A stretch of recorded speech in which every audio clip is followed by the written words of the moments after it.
Island, 75-year-old male, back pain. It's 211 Silver Hollow Road.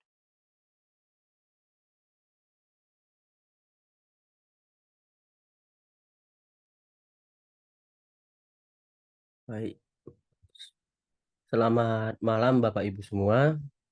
Perkenalkan saya Anton akan menjadi moderator pada hari ini. Izinkan saya mengucapkan rasa terima kasih atas kehadiran Bapak Ibu semua di Advance Webinar Kamsip dengan tema tata kelola keamanan siber dan perannya pada operasional teknis. Baik, sebelum kita memulai rangkaian acara hari ini, mari kita bersama-sama ucapkan puji syukur kepada Tuhan Yang Maha Esa karena kita masih diberikan kesehatan dan juga kesempatan untuk bisa melaksanakan webinar pada malam hari ini. Sebelum itu mari kita sapa dulu dari Mas Hafiz. Mas Hafiz, gimana kabarnya Mas? Selamat malam Mas Anton dan teman-teman sekalian. Selamat malam Mas. Kabar baik ini Mas? Alhamdulillah baik ya. Alhamdulillah. Gimana Mas, kira-kira udah siap Mas untuk sharing belajar bersama untuk pada malam hari ini Mas? Boleh silakan Iya, Mas Anton. siap. Nah, Ya, terima kasih juga ya Mas sudah meluangkan waktu di acara webinar kita pada malam hari ini. Di tengah-tengah kesibukan Mas ya Mas, di minggu malam ini masih sempat buat sharing dan belajar bersama dengan Sobat Komsip yang ada di sini. Baik, tanpa perlu menunggu lebih lama, mungkin Mas bisa kita mulai ya Mas. Untuk itu, buat teman-teman Kamsip semua, selamat menikmati webinar dan semoga materi dari pada malam hari ini dapat menambah wawasan kita. Izin Mas Hafiz, waktu dan tempat kami persilahkan. oke, terima kasih Mas Anton ya. Ya, Saya izin share screen. siap Mas.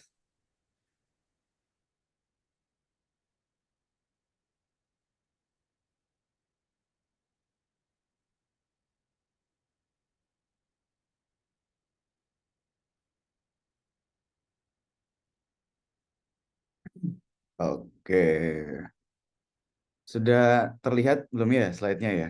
Sudah terlihat Mas? Oke. Pertama-tama saya buka dulu. Assalamualaikum warahmatullahi wabarakatuh. Selamat malam, salam sejahtera untuk kita semua.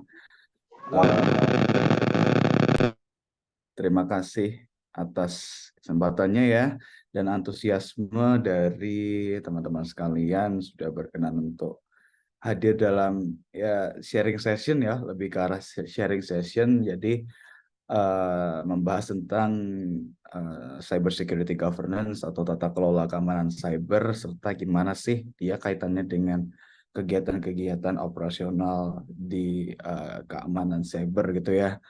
Di sini mungkin ada yang sudah pernah melaksanakan secara teknis ya. Jadi saya tidak one way nih. Mungkin ada yang diskusi, oh saya pernah seperti ini Mas. Oh saya pernah juga dapat seperti ini Mas. Itu saya open sekali jika kita mau ada yang didiskus gitu ya. Oke, sedikit tentang saya. Ini ada nomor telepon saya dan untuk informasi-informasi lebih detailnya boleh mampir ke halaman LinkedIn saya ya. Nama saya Hafiz Gusi Aviansyah, untuk nama LinkedIn-nya sama.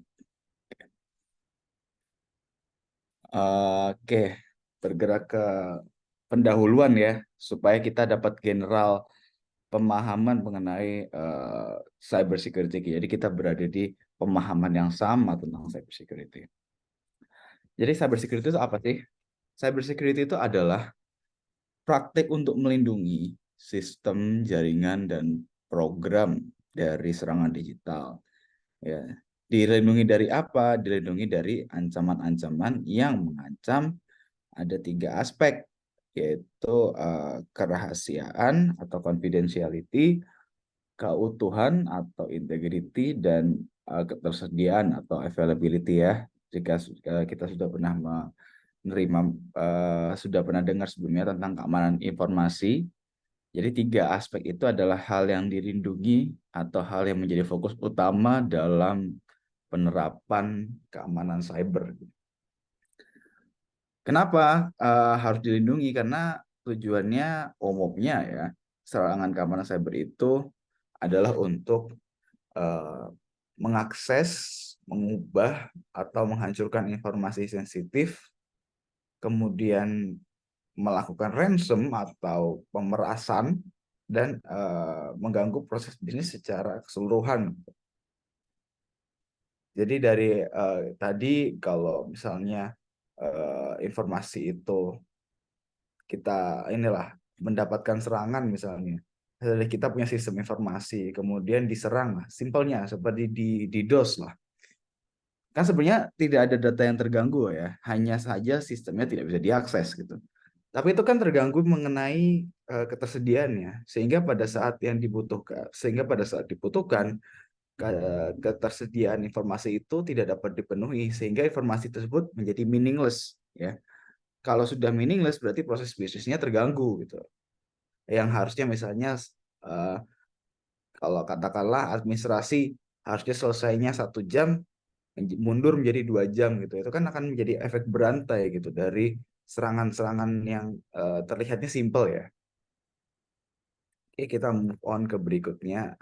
Ini sedikit gambaran mengenai landscape keamanan cyber di Indonesia ini tahun 2022 ya. Supaya kita tahu gimana sih kondisi keamanan cyber di Indonesia dan bagaimana kita di sini prone atau rentan menjadi salah satu target ya dari serangan-serangan atau anomali yang terdeteksi. Jadi pada tahun 2022, Bapak Ibu sekalian, ada 976 juta anomali traffic di Indonesia. Kemudian negara dengan penyumbang anomali terbanyak ya, itu adalah Amerika Serikat. Kemudian ada negara dengan tujuan anomali terbanyak adalah Indonesia. Berikutnya ada 4.400.000 aktivitas advanced persistent threat di Indonesia. Jadi advanced persistent threat ini adalah serangan-serangan yang dia bersifat persisten ya. Jadi kalau kita analogikan seperti kalau ada maling ya mau merampok di suatu rumah, itu dia tidak langsung asal masuk nyelonong masuk gitu aja. Tapi harus dia menganalisis dulu. Dia melihat dulu. Oh, rumah ini pintunya ada berapa? Kemudian jendelanya ada berapa? Orang kalau keluar masuk lewat mana? Nah, orang-orang di dalam ini keluar masuk rumah itu jam berapa aja, sehingga dari informasi-informasi tersebut terlihat kan disusun menjadi satu informasi yang utuh, sehingga terlihat celahnya. Oh, berarti jam 5 sore itu rumah itu kosong, tidak ada orang, masuknya dari pintu depan. Nah, dari situ menjadi celah yang kemudian dieksploitasi ya. Contoh analoginya seperti itu untuk advanced persistent threat.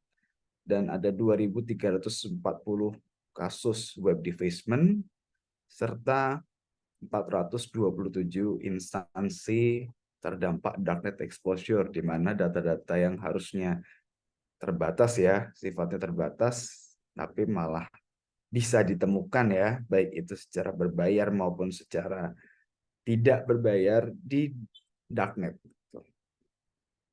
Jadi itu Bapak Ibu sekalian mengetahui bahwa kondisi keamanan cyber di Indonesia itu seperti ini. Lintas sektor, lintas kepentingan, lintas entitas. Jadi ada inilah yang harus kita antisipasi dalam penerapan atau penggunaan internet, penggunaan dunia cyber sebagai bagian dari kegiatan kita sehari-hari. Nah, kita mulai masuk ke penjelasan tata kelola keamanan cyber ya. Jadi apa sih tata kelola keamanan cyber itu? Tata kelola keamanan cyber itu merupakan sebuah strategi komprehensif yang mengintegrasikan operasional keamanan cyber guna mencegah gangguan terhadap aktivitas organisasi. Ya, ini ada yang kata kuncinya ya, strategi komprehensif. Jadi tata kelola keamanan cyber itu bersifat strategis. Kenapa? Karena dengan tata kelola keamanan cyber ini, dia didefinisikan kenapa organisasi perlu menerapkan keamanan cyber. Jadi nggak asal menerapkan aja. Ada tujuannya, ada landasannya, ada landasan kepentingannya. Sehingga tidak hanya, kalau bahasa kerennya sekarang, FOMO ya, fear of missing out gitu. Wah, ntar nggak keren dong kalau gue nggak nerapin keamanan cyber. Nggak, karena jika kita bicara skala organisasi, besaran atau keamanan cyber yang kita terapkan dalam suatu organisasi itu berbeda-beda. Organisasi perbankan keamanan cybernya berbeda, organisasi transportasi keamanan cybernya berbeda, organisasi telekomunikasi keamanan cybernya juga berbeda. Walaupun secara konsepnya komponennya sama, aspek-aspeknya sama, tapi dia besarannya, jumlahnya, intensitasnya, kemudian in-depth-nya bagaimana itu kan berbeda-beda. Seperti itu. Jadi kenapa dia penting? Karena dia bersifat strategis. Karena kita tahu bahwa selama ini atau sepanjang ini ya, internet itu adalah suatu aspek pendukung di kehidupan sehari-hari yang sangat krusial, terutama bagi organisasi yang menggunakan teknologi informasi ya. Apa-apa menggunakan internet atau apa-apa menggunakan TI, IT gitu. Begitu IT-nya down misalnya, ya mereka proses bisnisnya tidak bisa berjalan gitu. Maka dari itu harus betul-betul dipahami betul skala penerapan tata kelola keamanan cybernya dan tujuannya begitu. Berikutnya, domain tata kelola keamanan cyber. Jadi tata kelola keamanan cyber ini ngurusin apa aja sih? Apa aja yang kegiatan-kegiatan atau yang menjadi fokus dalam penerapan tata kelola keamanan cyber gitu. Yang pertama adalah organizational context, yaitu bagaimana kita identifikasi organisasinya. Organisasinya ini dia berdiri atas dasar apa, tujuannya apa, proses bisnisnya apa. Kalau bank itu tujuannya adalah secara garis besar adalah, misalnya saya menggunakan contoh atau analogi bank ya. Bank itu tujuan bisnisnya adalah untuk membantu perputaran roda ekonomi. Ya, proses bisnisnya banyak. Ada yang dia proses bisnis pembiayaan, ada yang dia proses bisnis penyimpanan dana, ada yang dia proses bisnis transfer, ada yang dia proses bisnis kredit, ada yang proses bisnis lain sebagainya. Kemudian aturan yang mengikat. Aturan yang mengikat ini kan ada banyak ya, terutama sekarang dengan adanya aturan-aturan seperti PP 71 tentang penyelenggara sistem elektronik yang harus memastikan kita keamanan sistemnya ya. Terlebih juga dengan adanya PDP ya, perlindungan data pribadi, maka itu adalah menjadi satu hal yang mutlak. Kalau kita nggak menerapkan itu, maka kita akan dihadapkan pada satu konsekuensi. Seperti itu. Jadi yang diidentifikasi dari organisasi itu ada aturannya, kemudian prosesnya, tujuan bisnisnya, stakeholdernya siapa aja. Kalau stakeholdernya bank ya, masyarakat, kemudian ada negara, ada sesama bank, ada instansi pemerintah, seperti itu. Jadi lebih ke melihat ke tujuannya apa sih kita menerapkan keamanan cyber ini. Yang kedua, risk management strategi, manajemen risiko. Manajemen risiko ini sepertinya adalah suatu ilmu yang general ya, yang tidak hanya di IT tapi juga di ilmu ekonomi juga ada. Risk management strategi ini bagaimana organisasi mengatur strategi untuk prioritas, batasan dan toleransi terhadap risiko yang dihadapi. Karena kita pastinya dalam setiap hari operasional IT akan muncul risiko-risiko yang baik itu dari skala kecil, skala besar, dengan kerugian yang nilainya kecil sampai nilainya besar ya untuk satu organisasi. Untuk penanganan terhadap risiko-risiko itu kan kita harus menyusun prioritasnya. mana yang kita tangani, mana yang kita ya udah terima aja asetnya, mana yang kita mitigasi. Kita mitigasi misalnya kerugiannya awalnya diperkirakan bisa mencapai 50 juta, tapi dengan adanya kontrol gitu, dengan adanya mitigasi, kerugiannya bisa ditekan hingga 20 juta sehingga memasuki batas acceptable gitu. Atau yang sudah sangat tinggi sekali sehingga harus ditransfer atau dilimpahkan kepada pihak lain, mending kita bayar asuransi deh, atau kita bayar vendor untuk mengurusin hal ini gitu misalnya.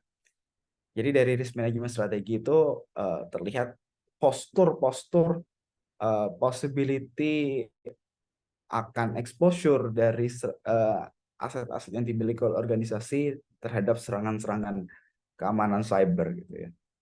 Kemudian yang ketiga ada roles and responsibility. Kalau tadi sudah tentang organisasinya, kemudian tentang proses atau risk manajemennya, ya, risiko-risikonya, bagaimana kita akan menghadapi ancamannya. Sekarang kita nomor 3 ini siapa gitu, perannya gimana? Perannya itu kan kalau tidak kita identifikasi dengan baik, nanti asal tunjuk. Misalnya minggu ini, kamu nanti ini ya pentest ya, terus kemudian minggu depannya lagi, kamu bikin dokumen risk manajemennya ya, matriks risikonya ya. Terus minggu depannya lagi, kamu ini deh pantengin sensor kalau ada anomali. Nah, kan akhirnya accountability-nya tidak bisa terjaga karena dia roles dan responsibility-nya dia tidak jelas. Makanya ketika skala organisasi yang baik ya, saya bilang yang baik, bukan yang harus yang besar. Ada tim-timnya sendiri, ada tim identifikasi, tim deteksi, tim proteksi, kemudian tim insiden respon, dan yang recover juga. Itu baiknya seperti itu. Nah, tapi kalaupun memang tidak ada, maka bisa diakalin lah. Tapi jangan yang sampai dia hari ini tim ini, terus besoknya dia hari ini tim A, besoknya tim B, tim C, yang tugas fungsinya agak sedikit berseberangan gitu. Akhirnya akuntabilitasnya tidak bisa terjaga. Ya. Yang keempat, tadi setelah kita sudah, yang pertama itu organizational konteksnya, yang kedua risk management strategi, tiga responsibility. Nah, 3 aspek itu kemudian kita tuangkan dalam kebijakan pengamanan keamanan cyber. Itu tujuannya apa? Penerapan keamanan cyber itu tujuannya apa? Praktiknya seperti apa? Kemudian output dan outcome-nya seperti apa? Itu nanti tertuang di kebijakan-kebijakan yang disusun, dan kemudian diturunkan menjadi prosedur ya, atau juknis yang bisa menjadi sumber atau apa ya, pedoman pelaksanaan ya dalam kegiatan sehari-hari, operasional sehari-hari itu. Jadi domain tata kelola keamanan cyber itu ada 4 ya. Ada organizational context, ada risk management strategi, ada responsibility, dan ada policies and procedure gitu. Berikutnya, nah ini sedikit kerangka kerja tata kelola keamanan cyber. Jadi kalau kita melaksanakan atau kita mau menyusun suatu sistem tata kelola keamanan cyber, itu ada beberapa referensi yang bisa kita gunakan ya. Ini ada 3 yang paling terbaru dan paling terkenal ya. Yang pertama adalah ada NIST CSF atau Cyber Security Framework, di mana NIST CSF ini dikembangkan di US, di Amerika Serikat, di mana NIST CSF ini membantu meningkatkan keamanan cyber dengan mengidentifikasi, melindungi, mendeteksi, menanggapi, dan memulihkan diri dari ancaman keamanan cyber. Kalau mungkin teman-teman sudah pernah dengar gitu ya, ada konsep kegiatan identifikasi, deteksi, proteksi, penanggulangan, dan pemulihan, itu diambil dari NIST. Konsep 5 aktivitas keamanan cyber itu terbagi atas 5 kelompok, itu dari NIST CSF, yang mungkin banyak sekali ya digunakan hingga saat ini. Kemudian NIST CSF ini tuh ada penerapan tier-tiernya. Jadi ada maturitasnya ada. Ketika misalnya kita di level 1, kalau tata kelola keamanan cybernya dia cuma level 1, berarti sebenarnya tidak cuma ya udah operasionalnya kalau ada insiden aja, tidak ada yang proaktif, hanya reaktif gitu ya. Tapi kalau yang tier 2 misalnya itu sudah tertata, walaupun resource-nya belum banyak, tapi sudah mulai ada pembagian yang mana yang proaktif, yang mana yang reaktif. Proaktif itu berarti kita sebelum adanya insiden itu kita sudah prepare dulu, dan yang reaktif ketika ada insiden kita sudah bisa menangani gitu. Yang ketiga tiernya ya sudah jelas yang sudah benar-benar jelas define ya, sudah firm, yang tim proaktif sendiri, yang tim reaktif sendiri, tim identifikasi dia tugasnya tusinya jelas, tim proteksi tim tusinya jelas, tim deteksi tusinya jelas, insiden responnya jelas, dan tim recovery-nya jelas, sehingga membentuk satu ekosistem keamanan cyber yang holistik, yang mencakup semua aspek dari pengelolaan IT di organisasi tersebut gitu. Itu di NIST CSF ya. Yang kedua ada ISO 27001. Ini juga terkenal juga, ini kayaknya di mana-mana ya. Biasanya ada sertifikat ISO, tersertifikasi ISO 27001. Sebenarnya ISO 27001 itu apa sih? Jadi dia adalah standar untuk SMKI, Sistem Manajemen Keamanan Informasi. Nah, di sini juga untuk yang versi terbaru dia juga ada tata kelola keamanan cyber. Nah, walaupun dia tidak spesifik untuk tata kelola keamanan cyber, tapi dia juga sama, dia di sini harus ada beberapa ketentuan yang mendefine bagaimana organisasi itu seperti apa, tujuannya apa, siapa orang-orangnya, seperti tadi ya, ada organizational context, kemudian risk management strategi, ada people and responsibility, dan ada yang prosedur gitu, prosedur policy and prosedur gitu, seperti sama dengan yang tadi. Jadi di ISO ini walaupun dia tidak spesifik tata kelola keamanan cyber, tapi dia adalah sistem manajemen keamanan informasi itu. Informasi yang baik secara fisik maupun yang non fisik, dalam tanda kutip di bidang di dunia cyber gitu ya. Yang ketiga ada COVID 2019.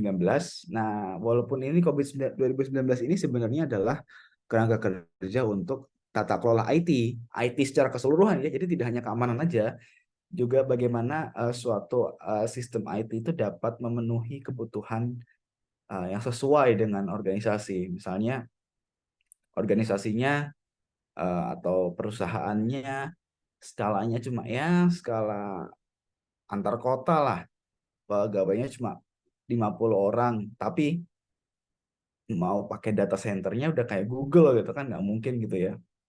Karena kita pasti punya budget yang sebanyak-banyaknya budget, setinggi-tingginya nilai anggaran, itu pasti sifatnya finite atau terbatas.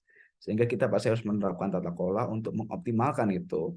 Resource yang kita punya, kita optimalkan untuk mendapatkan output yang setinggi-tingginya. Tuh, untuk prinsip ekonomi, seperti prinsip ekonomi ya. Jadi COVID ini tidak hanya tata kelola keamanan cyber, tapi juga tata kelola IT. Di sub poin dari tata kelola keamanan IT, tata kelola IT itu ada tata kelola keamanan cyber gitu ya.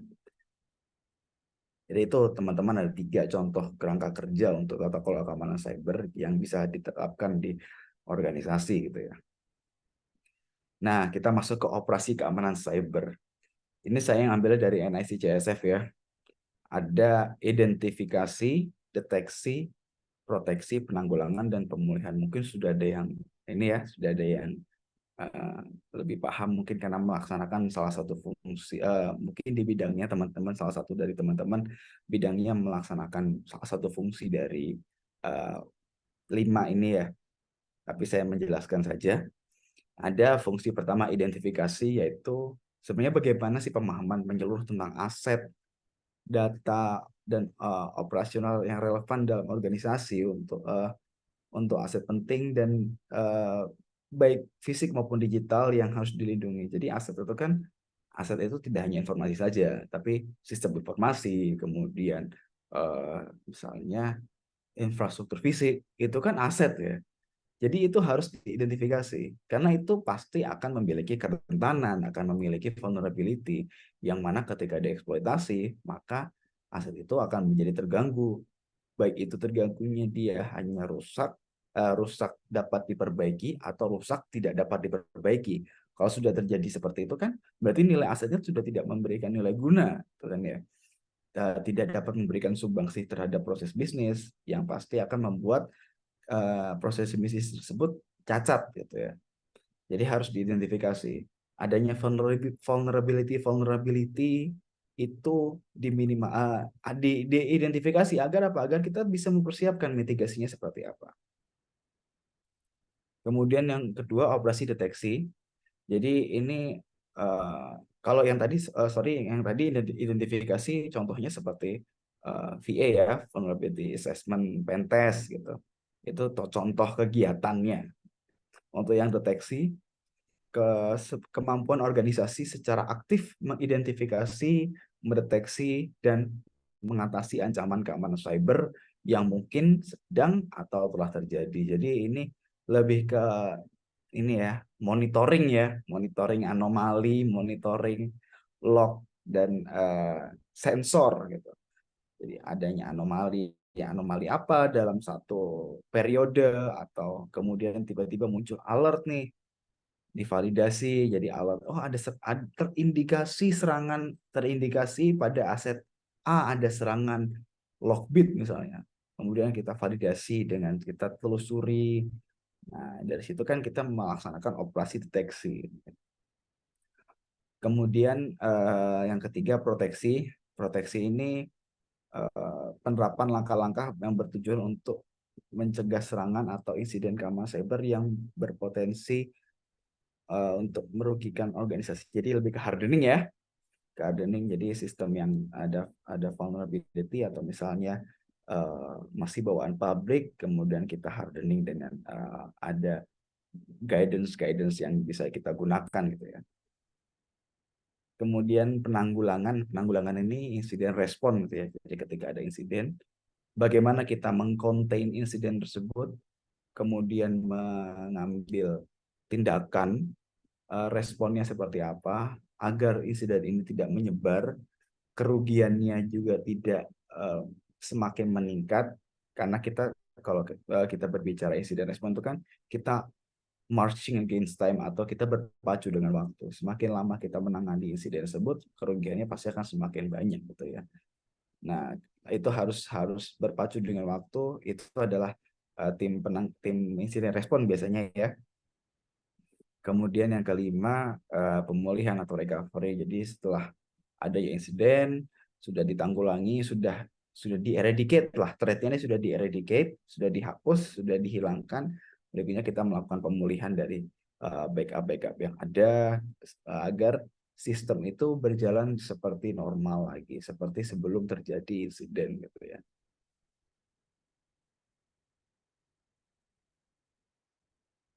Nah, sekarang kaitannya antara peran tata kelola keamanan cyber terhadap masing-masing dari 5 tadi itu ya. Yang pertama adalah peran tata kelola keamanan cyber terhadap operasi identifikasi.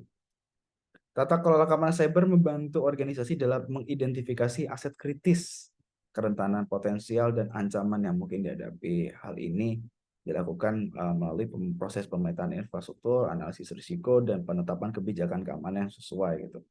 Identifikasi memungkinkan organisasi untuk memiliki pemahaman yang jelas apa yang harus dilindungi dan ancaman seperti apa yang akan kita hadapi. Jadi ini kan yang poin besarnya adalah di yang kalimat kedua ini, menjelaskan apa yang kita lindungi dan ancaman apa yang kita hadapi, karena itu pasti akan masuk ke tujuan strategis yang tadi dipengaruhi oleh faktor-faktor organizational konteks organisasi, kemudian strategi risiko, strategi manajemen risiko, people and responsibility, kemudian dituangkan kebijakan-kebijakan ke dalam kebijakan-kebijakan itu, salah satunya adalah identifikasi ini. Asetnya apa sih? Kita ini untuk mendukung proses bisnis kita, misalnya untuk mendukung proses bisnis A sebagai sebuah bank nasional, maka dibutuhkan aset bla bla bla bla bla A B C. Untuk aset hardware-nya sekian, aset software sekian, aset human resource sekian. Itu akan pasti kan di data itu bahwa ini adalah aset yang harus dilindungi. Dan kemudian ancaman-ancamannya apa? Ancaman-ancamannya bisa kita menggunakan metode ancaman-ancaman yang lalu yang sudah pernah terjadi kepada kita, proyeksi ancaman yang secara apa ya, publicly, misalnya ada ancaman APT itu atau ancaman ransomware, walaupun belum pernah terjadi pada kita, tapi itu sudah harus masuk perhitungan gitu, karena dia sudah secara umum terjadi, untuk kemudian dituangkan ke dalam kebijakan menjadi langkah strategis dalam menanganinya ya, identifikasi. Jadi itu teman-teman, identifikasi adalah bagaimana kaitan tata kelola keamanan cyber terhadap operasi. Identifikasi adalah bagaimana tata kelola keamanan cyber itu memungkinkan menghasilkan ya, memasukkan output dari identifikasi berupa aset, kemudian dan ancamannya menjadi sebuah bagian dari kebijakan strategis.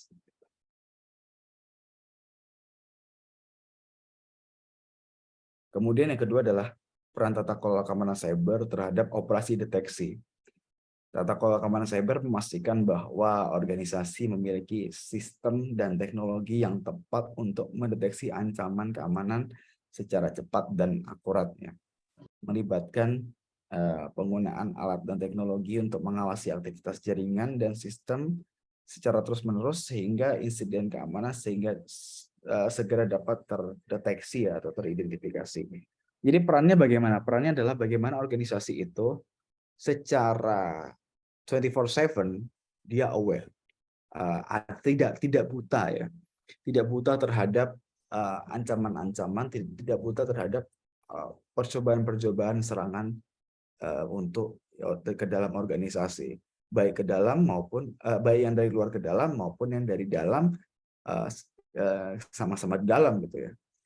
Nah, di sini tata kelola keamanan cyber ini kan untuk operasi deteksi itu pasti akan dituangkan sebagai kebijakan untuk pemantauan. Bagaimana sih kita harus memantaunya seperti apa?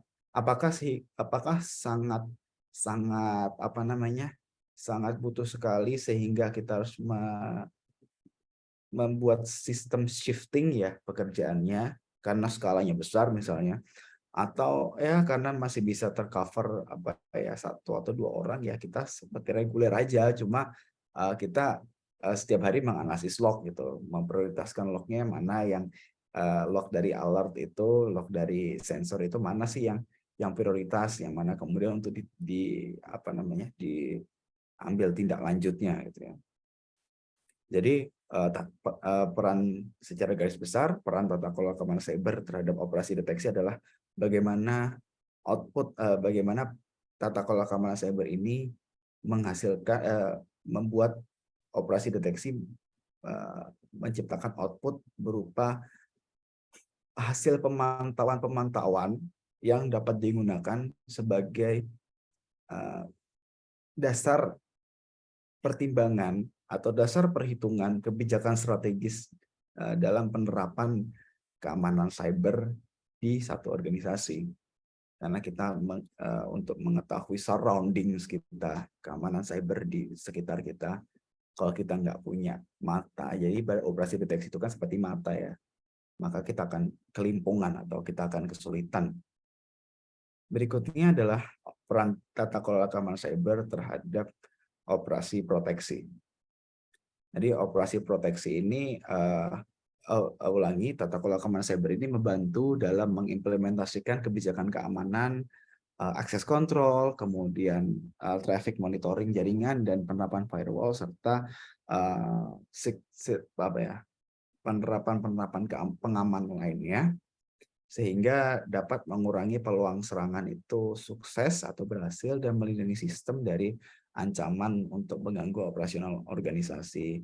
Ya, operasional proteksi ini kan berarti kalau tadi kita sudah mengidentifikasi itu, identifikasi dan deteksi itu kita mendapatkan gambaran kita kerentanannya apa dan deteksi itu mendapatkan gambaran serangannya apa aja. Itu kemudian diolah menjadi strategi untuk proteksi.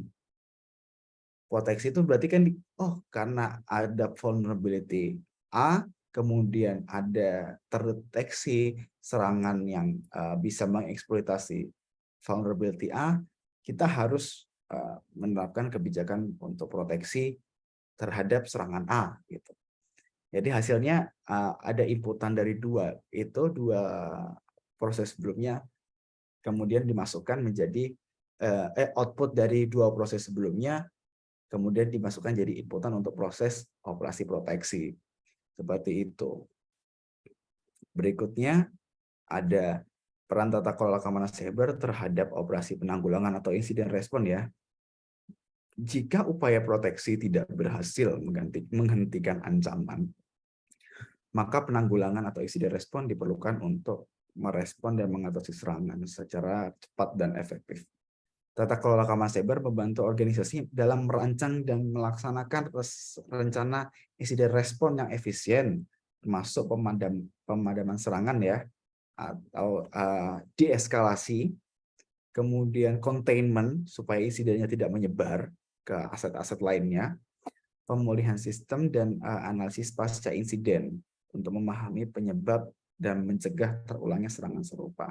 Jadi untuk perannya adalah bagaimana kita harus tata kelola keamanan cyber itu mengatur kalau kita ada insiden itu kita harus ngapain, siapa yang dihubungi, siapa yang menanggung jawab, siapa yang mengurus teknis A, teknis B, teknis C, siapa yang mengcontain, siapa yang mengeradicate, siapa yang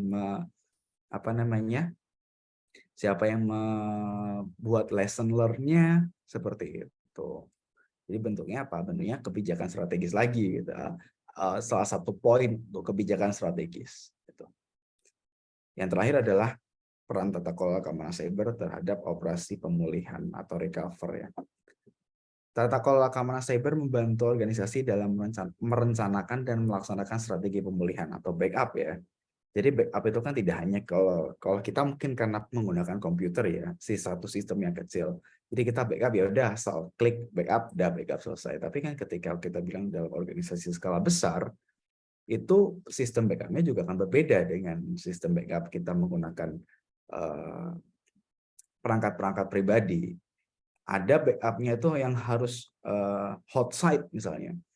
Kayak contohnya adalah website bank misalnya, atau website kalau tadi bank sudah misalnya inilah website pemerintahan atau yang inilah yang dia harus 24/7 aktif misalnya misalnya simple lah swasta Traveloka misalnya, atau tiket.com gitu. Ketika mereka site utamanya down, mereka nggak bisa dong harus menunggu diperbaiki dulu, di maintenance dulu sampai dia benar-benar selesai. Kebayang berapa puluh, berapa ratus atau bahkan berapa ribu orang yang mau transaksi, baik itu transaksi tiket, mau melakukan beli apa di situ, batal gara-gara dia tidak punya site cadangan. Nah, dari situ kan akhirnya ya udah kita terapkan backup site, hot site gitu. Karena berdasarkan analisis secara finansial, kalau kita menggunakan single site walaupun lebih murah ya karena site-nya cuma satu, tapi kalau kita down atau kita lagi maintenance, itu proyeksi kerugiannya sekian ratus juta atau sekian miliar bahkan. Jadi daripada begitu lebih baik kita pakai double hot site lah. Jadi site yang satunya ada site backup-nya yang sama-sama aktif gitu. Seperti itulah. Jadi mengatur kapan, apakah kita butuh hot site, apakah kita butuh cold site. Cold site itu berarti yang bukan ketika kita ada disaster gitu ya, atau ada terkena serangan yang site pertama, ya ada cadangannya, tapi harus diotak-atik dulu, harus diperakit dulu, harus disusun dulu, dan kebiasaannya ini cold site ini secara infrastruktur pun harus disusun juga gitu ya. Ibaratnya ada data center kosong gitu, tapi kita nggak pernah, ya kita cuma di sana, kita ke sana cuma nyimpen hard disk doang, nggak dinyalain, nggak di setting jaringannya, OS-nya nggak di setting, seperti itu. Kalau warm site ya ready, cuma tidak aktif gitu aja sistemnya.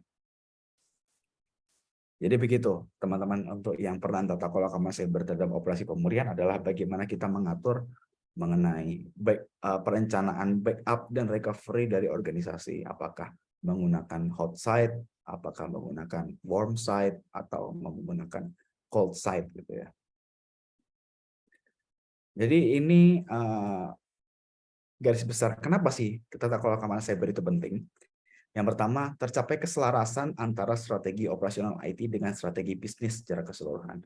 Kenapa? Karena ya sesuai urutannya, sesuai hierarkinya, strategi operasi bisnis secara keseluruhan itu kan hierarkinya lebih tinggi ya.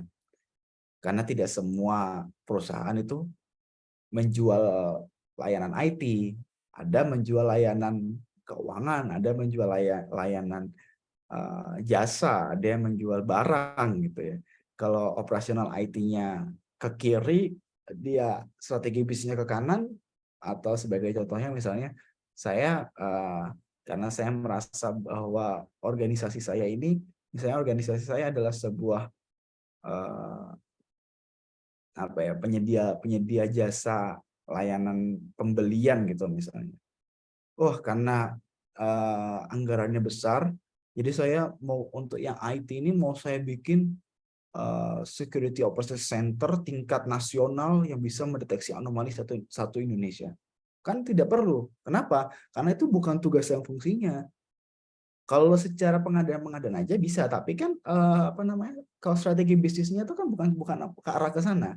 Strategi bisnis dari strategi IT, penggunaan IT dalam bisnis tersebut adalah untuk mendukung penyediaan layanan jasa ini, bukan untuk malah menyediakan atau memonitor anomali satu Indonesia, kan bukan seperti itu. Kemudian yang kedua, terbentuk mekanisme pengawasan terhadap adanya oversight terhadap operasional IT.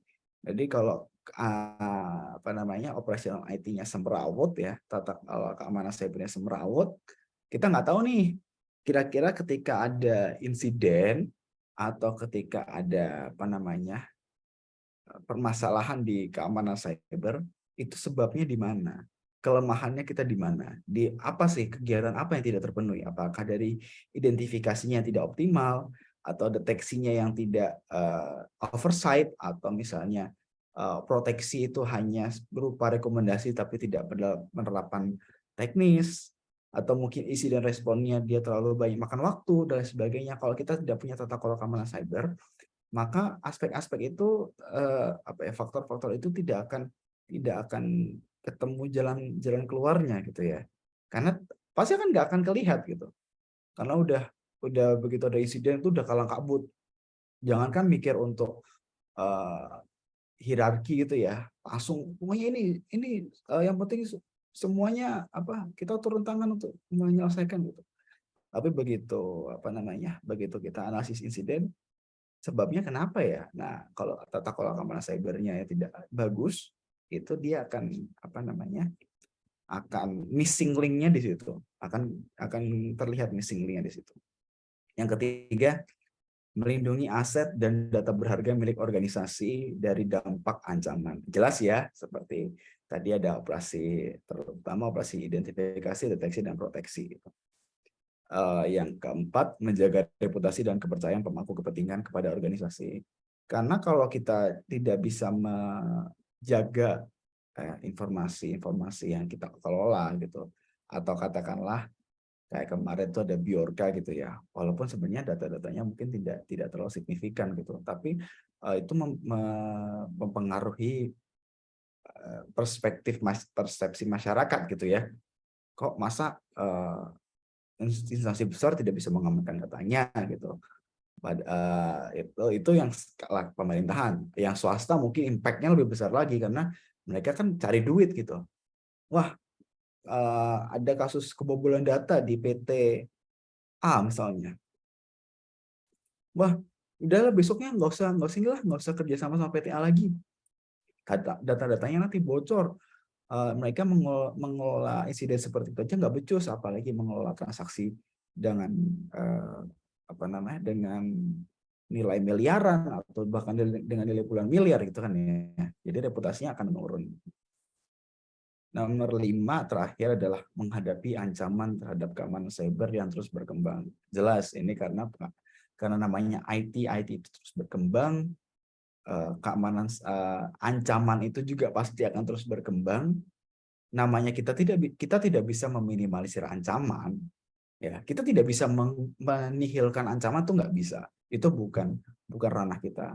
Analoginya seperti ini, kita tidak bisa menyuruh orang lain, kamu nggak boleh berbuat jahat sama saya, nggak bisa. Tapi kita bisa meminimalisir dampak kepada kita kalau ada orang jahat yang mau berbuat jahat kepada kita, gitu ya. Kalau misalnya tiba-tiba ada yang mau ngerampok gitu atau ngebegal tengah jalan, kita punya ada self protection misalnya dari ilmu bela diri, kemudian ada kita bawa alat pelindung, alat bela diri gitu misalnya, seperti itu. Jadi untuk menghadapi ancaman-ancaman keamanan cyber yang terus berkembang, kita harus menerapkan tata kelola yang betul-betul mengadres itu benar-benar mempertimbangkan, benar-benar menjelaskan tugas fungsinya mereka, penerapan keamanan cyber di organisasi itu apa, sehingga tidak hanya asal fear of missing out aja, saya mau asal-asalan ikut aja, tapi juga tercapai gitu, tujuannya untuk mengamankan tercapai. Karena kembali lagi ke faktor paling dasar adalah budget. Budget kita itu terbatas. Budget itu terbatas itu tidak selalu sedikit ya. Terbatas itu kan finite, tidak bersifat infinite. Budget 600 miliar pun itu kan finite, atau 600 triliun pun finite.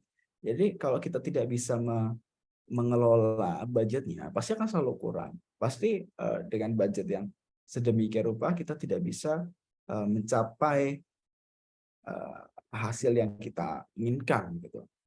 Seperti itu.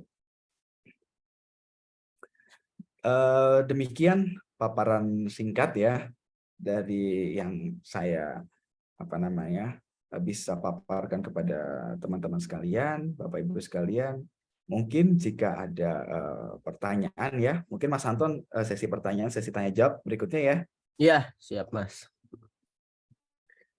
Boleh disampaikan di raise hand, atau misalnya kalau mic-nya rusak boleh lewat chat. Saya persilahkan. Baik. Terima kasih banyak Mas Hafiz atas paparannya, luar biasa. Ini materi yang sangat daging ya Mas. Bahkan yang sering main-main di teknisnya keamanan siber juga, ini udah tiap slide saya coba memahaminya, luar biasa, sangat pusing Mas sebenarnya Mas.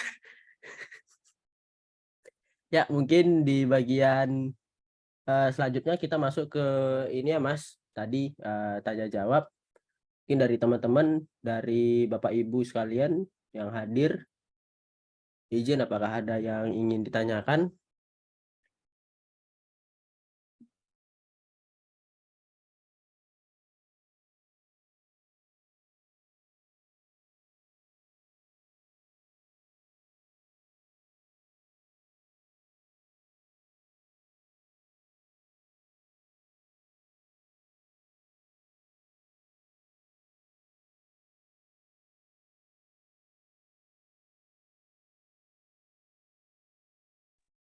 Oh iya, ini ada yang raise hand atas nama Hernowo Adi. Izin Mas Hernowo Adi. Boleh disampaikan Mas? Iya, pertama-tama terima kasih paparannya ya tadi, insight-nya lumayan banyak Mas Hafiz. Terima kasih juga Mas Anton sudah membuat webinar ini. Ada 3 pertanyaan yang saya mau ajukan. Eh, Mungkin bisa dijawab. Izin yang pertama itu, apakah tata kelola keamanan siber ini bisa menentukan keberlangsungan organisasi sampai jangka waktu yang lama? Kemudian pertanyaan yang kedua itu, kalau dari sisi hukum, apakah tata kelola keamanan siber ini berpengaruh besar di meja persidangan? Kemudian yang ketiga, apakah ada pengukuran skala maturitas di lingkup tata kelola keamanan siber? Kalaupun ada, itu apa bentuknya dan apakah sudah pernah dilakukan? Mungkin 3 pertanyaan itu yang bisa saya ajukan. Terima kasih. Mungkin bisa dijawab Mas Hafiz. Saya Baik, kembalikan. terima kasih Mas Hernowo. Izin Mas Hafiz, apakah mau dijawab langsung atau ditampung dulu? Langsung dijawab langsung aja ya. Oh ya, boleh Mas. Yang pertama tadi tata kelola keamanan cyber itu ini ya, apa namanya? Apakah dia dalam jangka waktu lama gitu. Jadi sebagaimana kebijakan-kebijakan yang dalam satu organisasi gitu ya. Tata kelola keamanan cyber itu selalu, kan tadi saya bilang tata kelola keamanan cyber produknya apa? Produknya adalah policy dan prosedur, kebijakan dan prosedur, dan turunannya ya, juknis dan lain sebagainya. Kebijakan dan prosedur itu pasti akan selalu diperbarui dalam lingkup waktu optimalnya 1 tahun gitu ya. 1 tahun itu kenapa? Karena kita melihat landscape keamanan cyber itu kan berubah terus nih. Tren serangan itu berubah. Kemudian serangan itu berubah, aset kita juga berubah. Tujuan organisasi walaupun tidak berubah secara signifikan, pasti akan ada banyak penyesuaian gitu ya. Jadi apakah bisa dalam jangka waktu lama?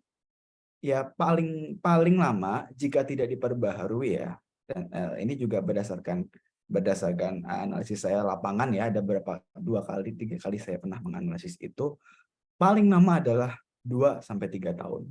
Tapi optimalnya kita 1 tahun itu sudah melakukan review gitu. Walaupun sebenarnya pergantiannya minor gitu, perubahannya minor. Karena kita dari tahun ini, tahun 2021, tren serangannya seperti ini, tren serangannya seperti A misalnya, kemudian aset yang kita lindungi hanya nilainya misalnya hanya 50 miliar, tapi kemudian tren di tahun 2022 kita diberikan penambahan aset menjadi 100 miliar, trennya menjadi B. Ya, jadi itu kan secara strategis kita harus ini ya, harus dipikirkan ulang gitu. Mungkin kalau yang dalam tanda kutip nakal ya, bisa aja oh yaudah pakai strategi yang lama aja. Tapi kan saya bilang lagi, strategi itu ada turunannya banyak. Ada perhitungan secara finansial, perhitungan operasional. Ada nanti mungkin teman-teman agak sedikit keluar dari IT ya. Ada namanya return on investment. Asetnya berapa? Penerapan kontrol untuk kita melindungi aset itu berapa? Nanti akan ada persentasenya. Jika kurang akan ada indeksnya. Jika kurang dari 2%, 2,0 kalau nggak salah. Jadi contohnya gini, kita punya uang 500.000, ya uang cash 500.000. Tapi kita belikan berangkas itu yang harganya 50 juta. Maka nanti ada perhitungannya, asetnya cuma 500.000, tapi pengamanannya itu 500 juta. Akan keluar itu indeksnya. Kalau dia lebih dari 2, kalau nggak salah kurang dari 2 itu berarti tidak efisien, tidak efektif. Kita penerapan kontrolnya itu tidak efektif. Tapi kalau lebih dari 2 sekian itu bisa dinilai efektif gitu ya. Jadi yang pertama tadi ada banyak sekali faktornya. Jadi lebih baiknya adalah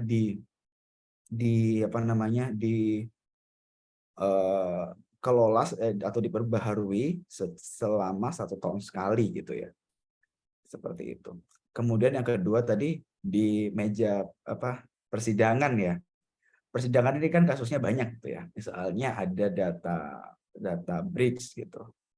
Kalau kita bilang di meja persidangan dan data dalam seperti itu, kebijakan-kebijakan itu mungkin bisa menjadi alat bantu, tapi kebijakan tata kelola bisa jadi alat bantu. Tapi yang fokusnya adalah biasanya kalau di meja persidangan itu kan kita untuk membuktikan bahwa ada suatu pelanggaran, suatu breach ya. Sub dari kebijakan itu ada produk berupa hasil forensik misalnya. Itu yang bisa yang bisa dijadikan bahan utama. Kalau dari bahan utama untuk persidangan, tapi kalau misalnya dari kebijakan tata kelolanya aja, dia tidak bisa ya, tidak bisa. Ya bisa untuk menjadi pendukung bahwa kita tuh udah menerapkan, tapi ternyata ada breach demikian rupa. Nah, kalau misalnya di dalam satu organisasi itu mereka menjalankan fungsi digital forensik. Nah, dari digital forensik itu yang menjadi barang bukti ya, kalau kasusnya breach gitu. Kalau dalam kasus lain misalnya sebenarnya bukan meja hijau misalnya, itu kebijakan yang kita terapkan itu bisa menjadi audit.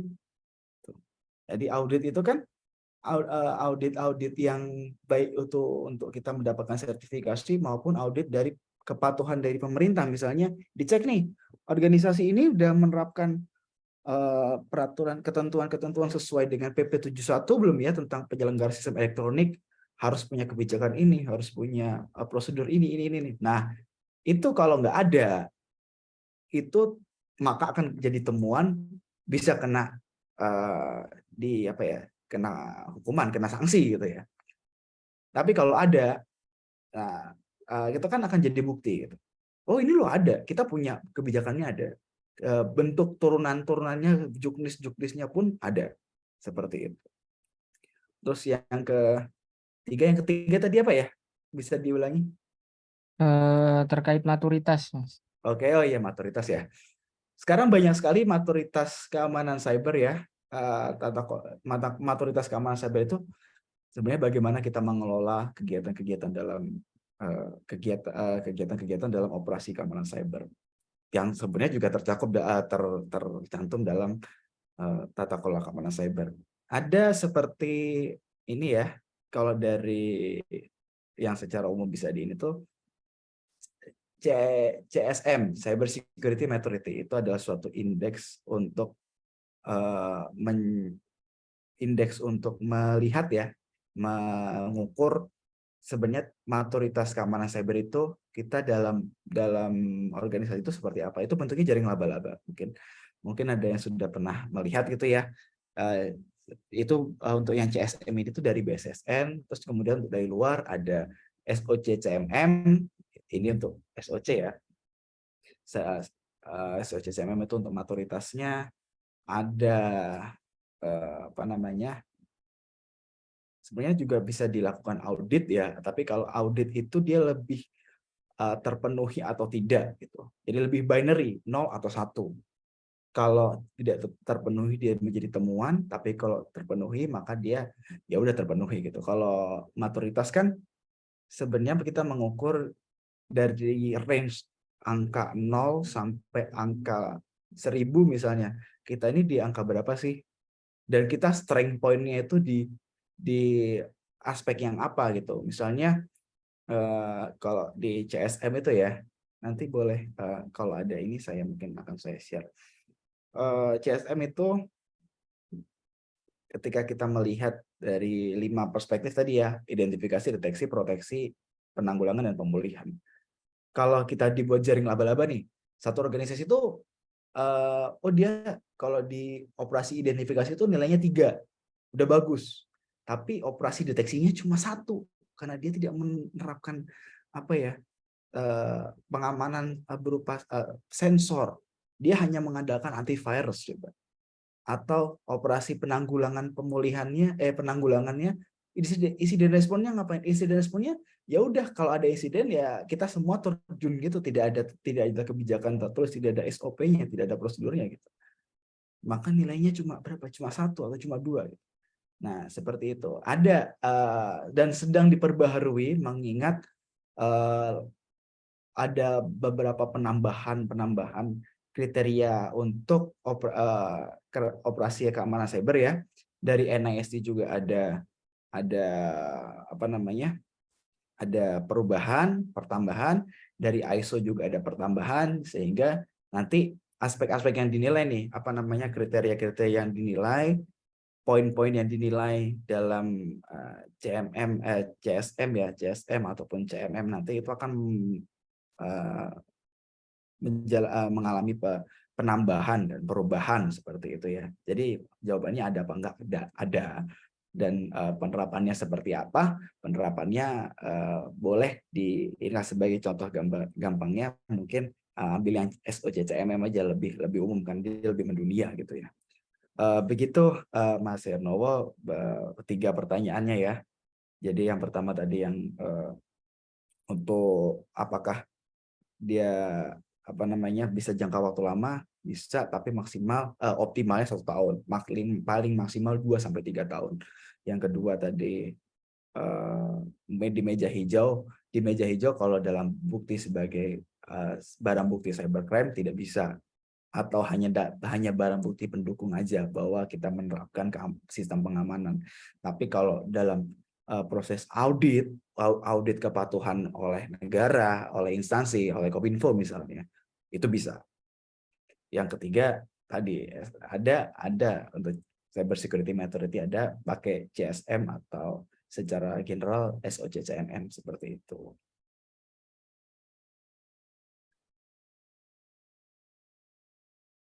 Apakah terjawab atau mungkin ada yang masih ganjel mungkin?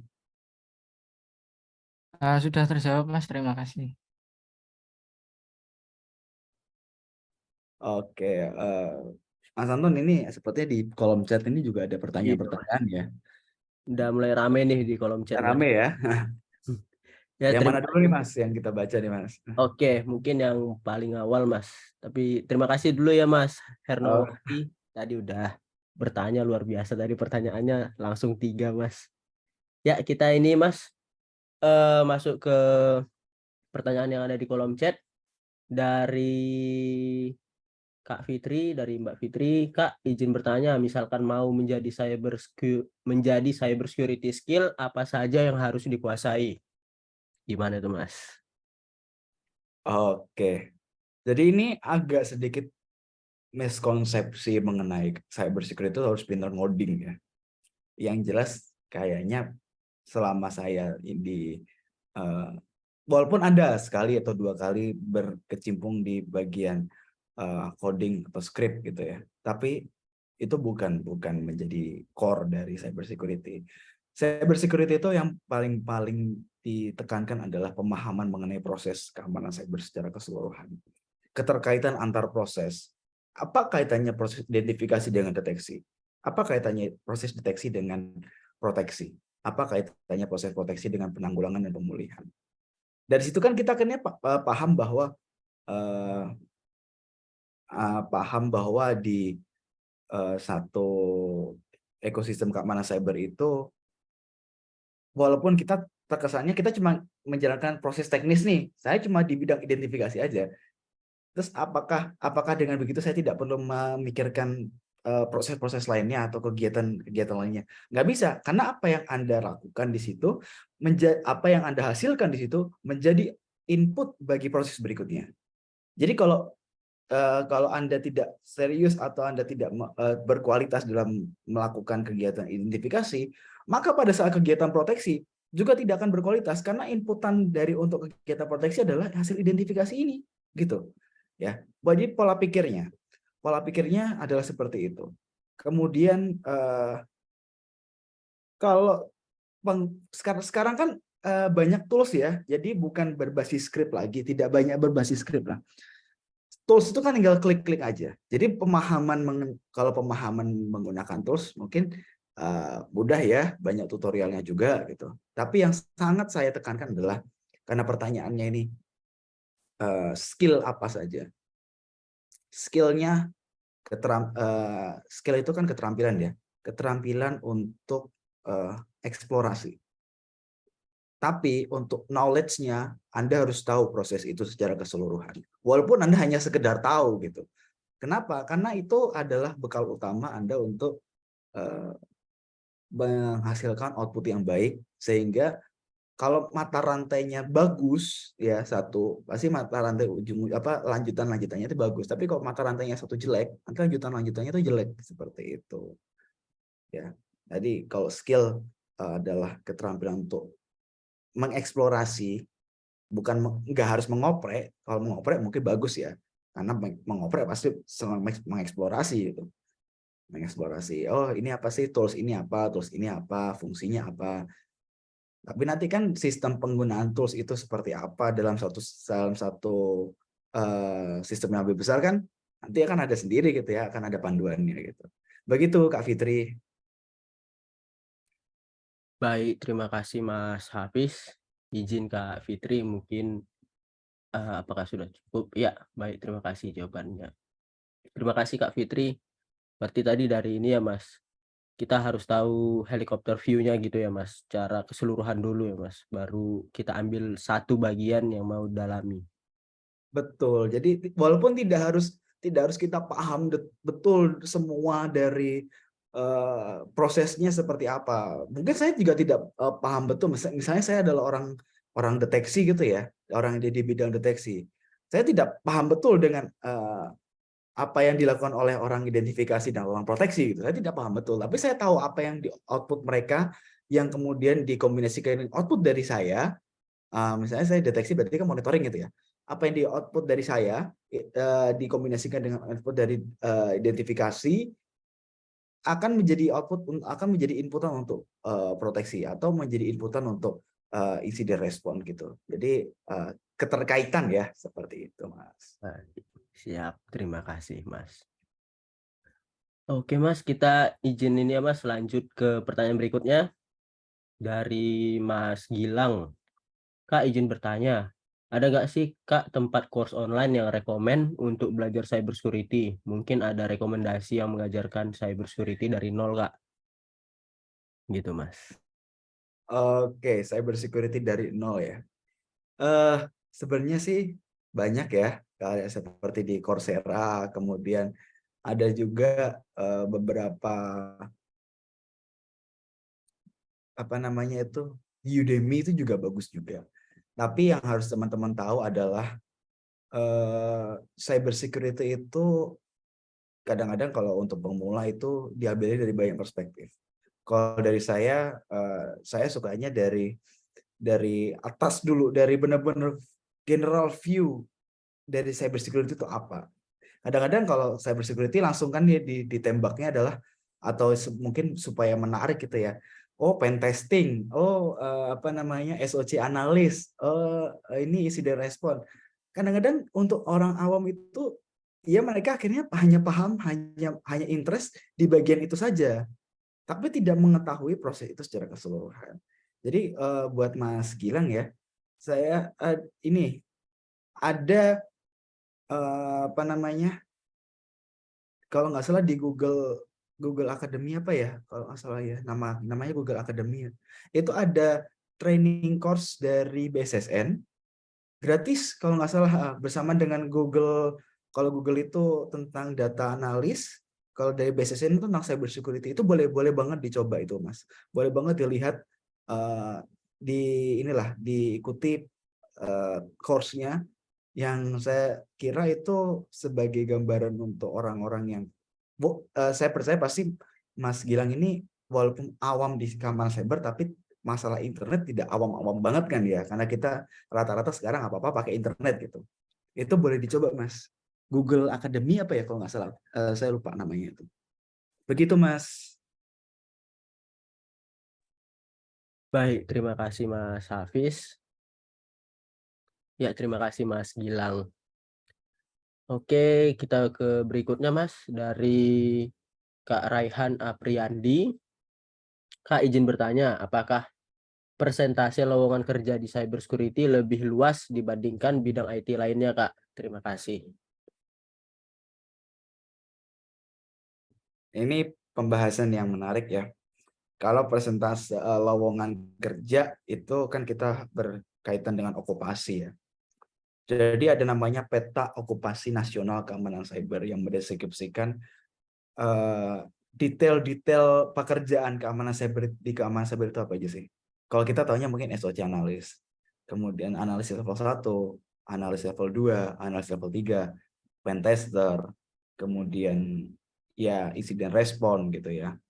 Tapi sebenarnya di balik itu ada banyak uraian gitu. Boleh dicoba di searching di Google peta okupasi nasional keamanan cyber.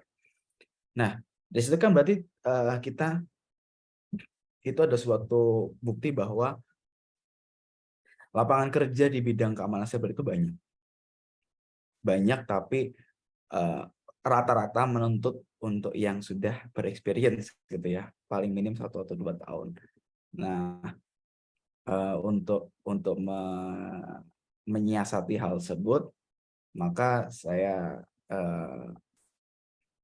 ini teman-teman sebisa mungkin cari experience ya. Saya menyarankan ke teman-teman sebisa mungkin kalau mau terjun di bidang keamanan cyber itu cari experience sekecil apapun, sekecil apapun. Jadi tidak hanya tentang tahu teorinya saja, tidak hanya tentang tahu ya saya tahu SOC itu apa, ya saya tahu kegiatan ini apa, kegiatan ini apa, outputnya apa, tapi prosesnya ketika saya kegiatan itu saya belum pernah gitu. Ya.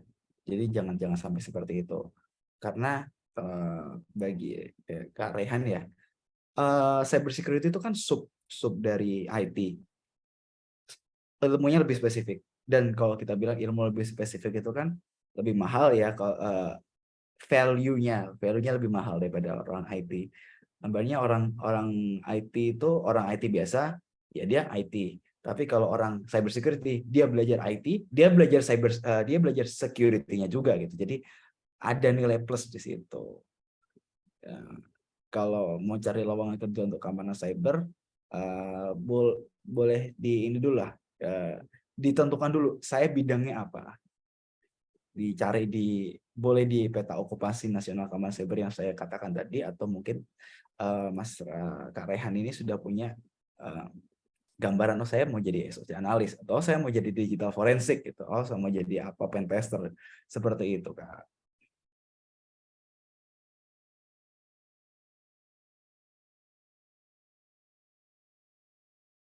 Apakah terjawab atau mungkin ada yang masih mengganjal?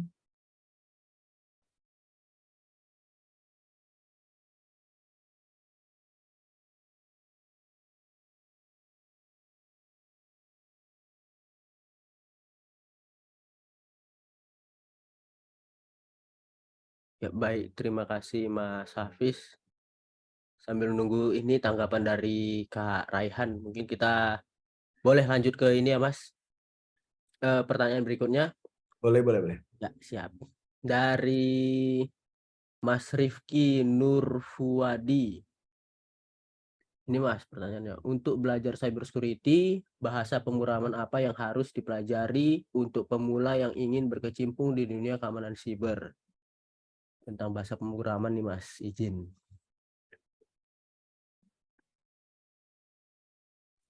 Ini saya menjawabnya berdasarkan dari pengalaman saya ya, dan pengalaman kurikulum yang pernah saya pernah saya jalani gitu ya.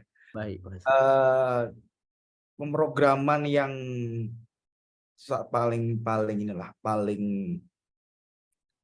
prevalen, bahasa Indonesia prevalen ya, paling banyak ditemui ketika kita belajar cyber security itu adalah Python gitu. Sampai di mata kuliah kita waktu ketika saya masih kuliah itu ada satu mata kuliah pemrograman jaringan dengan Python gitu, karena mungkin dengan lebih mudah ya Python, dan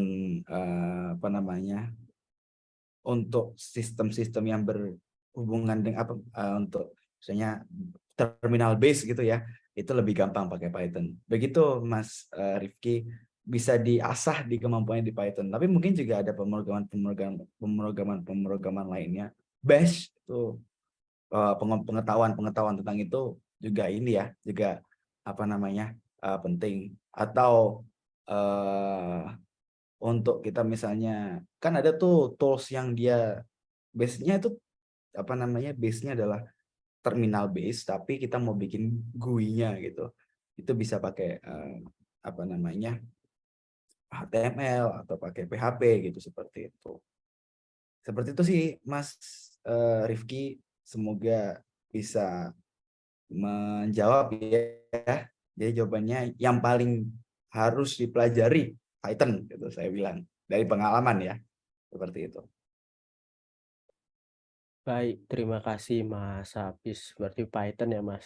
Betul. Ya, kalau dari saya mungkin sedikit saran juga di bagian saya nih Mas. Bidang saya kan termasuk tadi mungkin identifikasi ya Mas, pentest ya. Pentest itu identifikasi bukan Mas? Betul, pentest Ya, itu masuk identifikasi. biasanya juga mungkin belajar bahasa pemrograman yang berkaitan dengan web seperti itu Mas, seperti PHP mungkin. Itu kalau mungkin saran dari saya. Siap. Kita lanjut ke ini ya Mas. Pertanyaan berikutnya. Ini dari Kak Naza. Selamat malam Mas, izin bertanya apakah ada aturan-aturan khusus di dalam tata kelola keamanan siber? Aturan-aturan khusus nih Mas. Aturan-aturan khusus. Oke, aturan-aturan khusus ini kan ini saya membaginya dalam dua tafsiran aturan ya. Aturan itu sebagai ketentuan yang mengikat diberikan oleh negara, dan aturan yang aturan sebagaimana ketentuan-ketentuan persyaratan seperti di standar ISO gitu ya. Aturan-aturan dari negara untuk tata kelola keamanan cyber itu walaupun tidak terdefinisi, maksudnya tidak tercantum jelas nih, tidak tertulis jelas tentang tata kelola keamanan cyber, tapi tentang bagaimana misalnya tentang PP Peraturan Pemerintah 70 Peraturan Pemerintah nomor 71 tahun 2019 itu tentang penyelenggara sistem elektronik. Itu dia mengatur mengenai bagaimana suatu instansi, suatu organisasi ketika dia mengelola data, mengolah ya, menerima, mengolah, mentransmisikan data itu yang dari pengguna ya, itu harus menerapkan serangkaian pengamanan dan pengelolaan terhadap data-data yang dikelola gitu.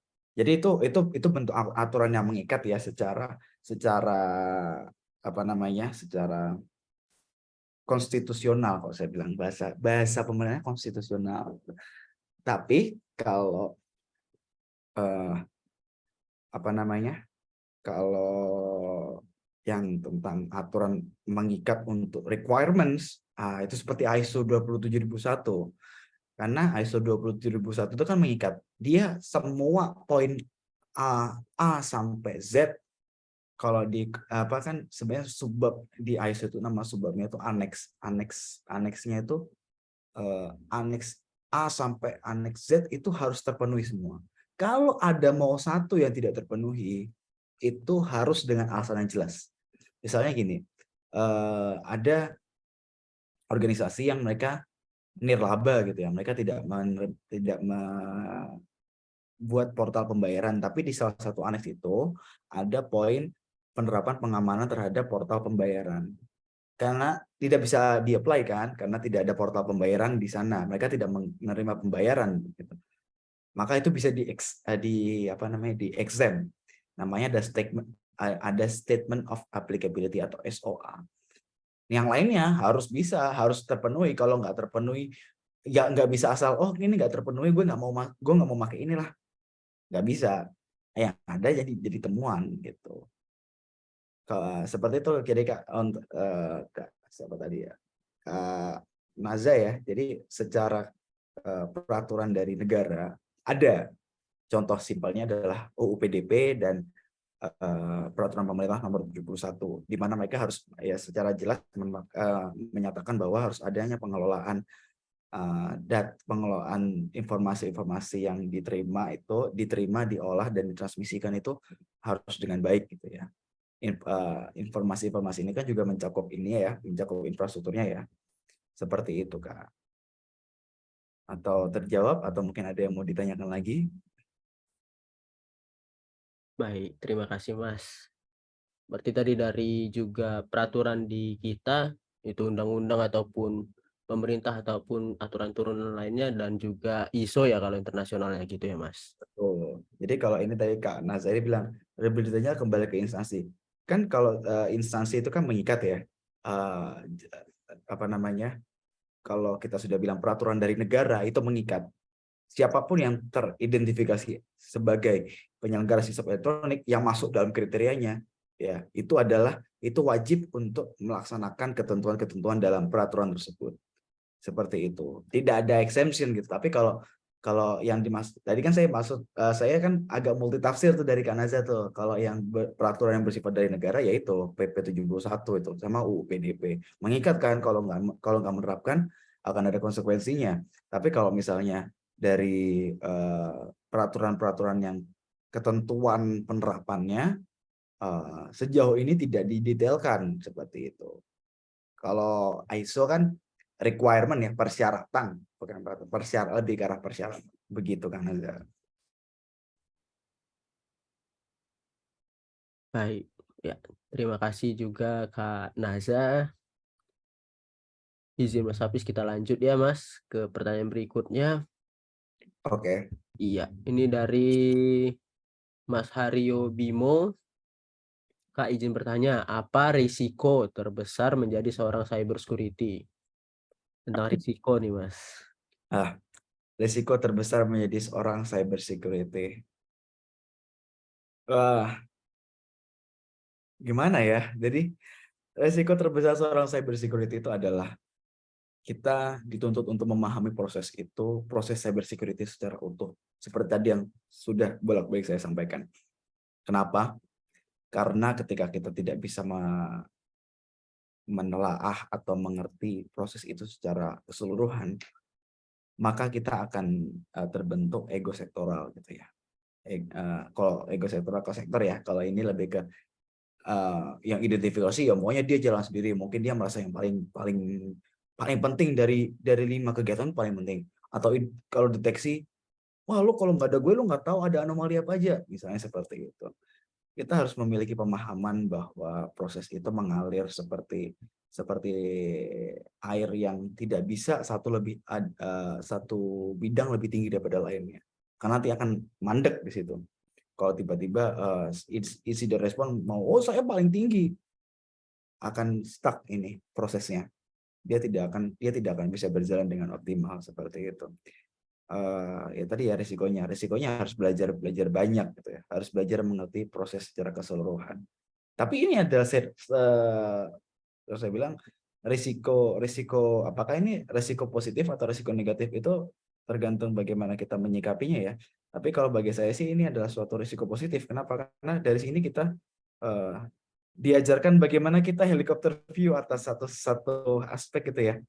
Kayak kalau kita punya bisnis tuh kita bisa memahami flow dari ujung ke ujung itu seperti apa itu kita paham. Jadi ketika kita diminta menjelaskan, ya saya tahu gitu. Saya tahu, saya harus bicara apa. Walaupun saya teknisnya saya kembalikan kepada yang bersangkutan yang memang menjalankan teknisnya, tapi secara alur prosedurnya, secara kegiatan strategisnya, saya tahu seperti itu. Itu dari saya ya Mas, kalau resikonya. Tapi kalau mungkin resiko negatifnya adalah ya bisa jadi kerjanya nonstop gitu, bisa jadi ya.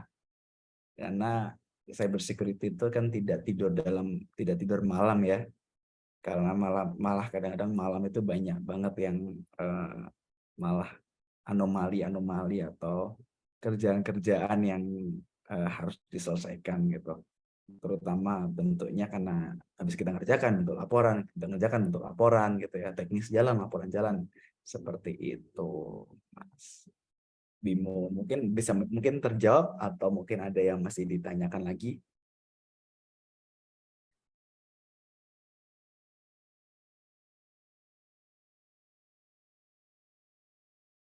Baik, terima kasih Mas Hafiz. Dari Mas Aryo Bimo, izin. Ya mungkin boleh kita lanjut ke ini ya Mas. Pertanyaan berikutnya. Boleh. Ini ada dari Kak Jevanya. Selamat malam Mas, saya izin bertanya apakah efektif jika IoT digunakan dalam cybersecurity, misal menggunakan Raspberry?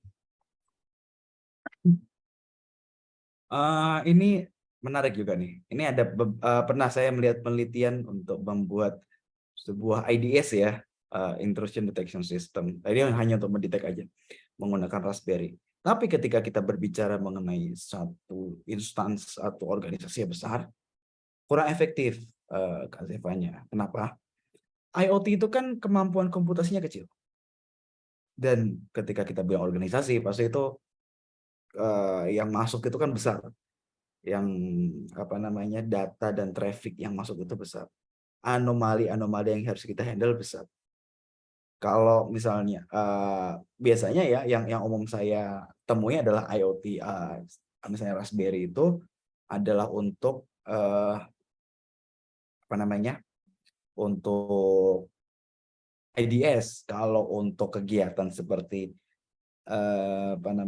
insiden respon dan monitoring, insiden respon, kemudian identifikasi, proteksi, dan recovery itu jarang sekali saya temui itu ya, karena itu menggunakan recovery pasti menggunakan kemampuan komputasi yang besar karena ada backupnya kalau kita bilang organisasi berarti minimal puluhan hingga ratusan giga. Kalau kegiatan identifikasi, pen testing pasti menggunakan komputer gitu ya, atau PC atau ya perangkat-perangkat yang kemampuan komputasinya tinggi seperti itu. Kembali lagi, apakah efektif jika IoT digunakan dalam cyber security? Gitu. Kalau jawabannya adalah tergantung dari skala di mana kita menerapkan itu. Kalau IDS itu misalnya, saya anggap Raspberry ini untuk IDS ya. Kalau Raspberry ini kita gunakan untuk misalnya pribadi gitu, untuk perangkat komputer pribadi PC gitu, atau misalnya laptop, oke, itu bisa efisien karena tidak membebani dari komputer ini. Komputer kita sudah punya beban workload-nya sendiri. Kalau dibebani IDS mungkin dia akan lebih berat dan kerjaan kita mungkin akan terganggu gitu ya. Nah, kalau di skala organisasi kurang, Mbak. Saya bilang kurang karena komputasi yang dibutuhkan itu sangat besar sekali. Seperti itu Kak Zevanya. Mungkin terjawab atau mungkin ada yang mau ditanyakan lagi? Oke, sama-sama Kak. Baik, terima kasih Mas Hafiz. Ini semua yang udah dari yang tadi raise hand dan juga di kolom komentar udah dibabat habis nih Mas pertanyaannya semua. Sudah terjawab semua. Izin Bapak Ibu Mas Mbak, mungkin ada lagi yang mau bertanya? Mungkin sambil nunggu lagi Mas, ini jika ada yang bertanya boleh nanti raise hand dan juga atau masuk ke kolom komentar, bertanya melalui kolom komentar boleh. Izin Mas Hafiz, saya izin bertanya nih Mas. Titipan pertanyaan dari tim Kamsip nih Mas. Tadi menarik yang kita balik ke bagian ini Mas. Domain tata kelola keamanan siber, di mana tadi roles dan responsibility, di mana ada pembagian-pembagian tugas ya Mas. Jadi Betul. misalnya iya Kamsip nih Mas, kamar Kamsip semisal nih jadi perusahaan yang gede nih Mas dan ingin menerapkan tata kelola keamanan siber yang mungkin dikatakan baik atau dia memenuhi syarat lah atau dia ideal gitu Mas. Tapi kita tadi kekurangan di bagian budget karena tidak memiliki budget yang limitless ataupun budget yang infinity untuk cyber security dan untuk mensiasati agar dia personel ini enggak ketumpukan tugas gimana Mas kira-kira Mas? Oke, jadi tentang ini ya pembagian tugas ya. Siap. Pembagian tugas bagaimana supaya ketika kita dalam pelaksanaan Opscam Cyber itu optimal dengan resource yang tanda kutip terbatas. Ada dalam beberapa praktik ada beberapa kegiatan yang bisa dari inilah dari 5 kegiatan ini ada kegiatan yang bisa digabungkan atau menjadi satu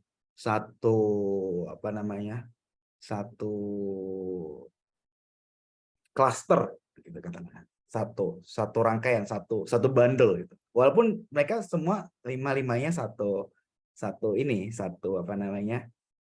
kesatuan, tapi ada yang dia lebih bisa digabungkan dengan ini dan satu digabungkan. Jadi contohnya gini, kegiatan identifikasi itu dan kegiatan proteksi itu bisa digabungkan. Ya, seperti itu Mas. Dari apa yang diidentifikasi kemudian muncul muncul data-data hasil identifikasinya, kemudian kita akan itu masuk menjadi inputan untuk proteksi kan. Proteksi bagaimana kemudian kita menguatkan ya dari vulnerability-nya, kemudian dikuatkan oleh atau ditambal itu vulnerability-nya oleh tim proteksi. Deteksi dengan incident response. Itu. Karena deteksi itu mata ya, ibaratnya mata. Monitoring mata nih. Kemudian ada insiden, ada terindikasi insiden. Bisa dieskalasi langsung ke incident response. Jadi walaupun mereka ini kesatuan semuanya, ya kesatuan, tapi ada yang karakteristiknya dia lebih mirip satu sama lain dan bisa digabungkan dalam satu itu. Jadi kalau misalnya Mas Anton nih, saya cuma punya orang 20. Iya. Bagi aja ada 3 atau 2 tim lah. 3 tim lah, karena kalau recover ini sepertinya dia murni untuk dia tidak terlalu teknis ya, jadi kayaknya semuanya bisa gitu, karena hanya untuk backup dan restore. 2 tim identifikasi dan proteksi dan tim deteksi dan penanggulangan insiden, seperti itu yang karakteristiknya mirip gitu ya. Karakteristiknya bisa digabungkan, bisa dalam penerapannya sering ada beberapa ya penerapan yang sedemikian rupa gitu sehingga kegiatan identifikasi dan proteksi itu digabungkan menjadi satu tim gitu. Karena inputan dan output dari identifikasi menjadi inputan dari proteksi, sama juga dengan deteksi, output dari operasi deteksi menjadi inputan untuk incident response. Seperti itu Mas. Jadi bermain dengan tugas dan fungsi, tidak mengeliminasi satu atau 2 atau sekian dari kegiatan operasi ini, tapi kita mengkelompokkan, jadi supaya optimal seperti itu Mas. Tapi kalau bisa mungkin banyak ya banyak gitu, sendiri identifikasi sendiri, deteksi sendiri, proteksi sendiri, penanggulangan sendiri, pemulihan sendiri, seperti itu. Baik, terima kasih Mas. Berarti ini 5 tahapan ini ataupun framework kerangka kerja ini berarti bukan baku harus kita ikuti plek gitu ya Mas. Cara 5-5-nya bisa kita fleksibel lah, yang mana sesuai budget tadi ya Mas. Betul. Jadi kegiatannya harus tetap ada, tapi bagaimana kita mengelola kegiatannya. Ini kan hanya tentang pengelompokan kegiatannya. Iya. Ya, identifikasi kegiatannya ngapain, deteksi ngapain, tapi nanti dalam pelaksanaannya bisa fleksibel aja seperti itu Mas Anto. Baik. Terima kasih Mas. Berarti kita tetap melakukan kegiatannya, namun bagian-bagiannya tadi ya Mas tadi siap. Baik. Betul. Terima kasih Mas Hafiz, sangat terjawab secara detail juga. Nah, izin Mas, ada juga lagi ini pertanyaan dari Kak Jevanya nih Mas. Permisi Mas, saya izin bertanya lagi tentang referensi perguruan tinggi yang memiliki jurusan cyber security yang unggul tetapi masih bisa ditempuh jalur S1. Yang unggul masih bisa ditempuh jalur S1. Berarti ini dalam artian Kak Zefannya mau masuk S1 atau sudah dari S1? Atau sudah dari S1? Oh, mau masuk S1 ya? Jadi SMA ya. Eh, yang di saat ini di Indonesia untuk jurusan atau program studi rekayasa keamanan cyber itu hanya ada 2 di Indonesia ya. Dua-duanya negeri. Satu itu di Poltek SSN, Politeknik Cyber dan Sandi Negara di Bogor. Satunya lagi di Politeknik Negeri Batam kalau nggak salah. Politeknik Batam itu juga ada rekayasa keamanan cyber. Nah, di situ harusnya kalau Poltek SSN D4 ya, D4 S1. Kalau Poltek Batam itu harusnya juga D4 juga sih harusnya ya.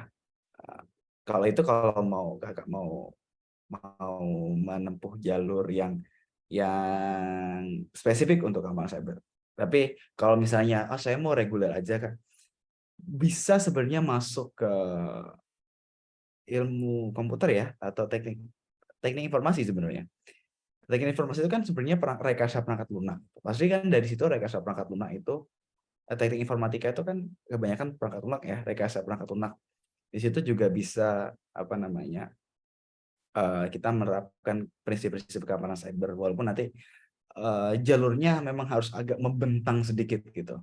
Tapi kalau sudah kayak di tadi Poltek Batam dan Poltek SSN itu udah spesifik untuk keamanan cyber seperti itu Kak.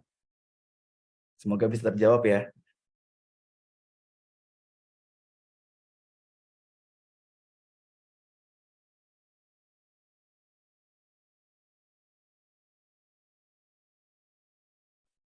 Baik, terima kasih Kak Jevanya, terima kasih Mas Hafiz.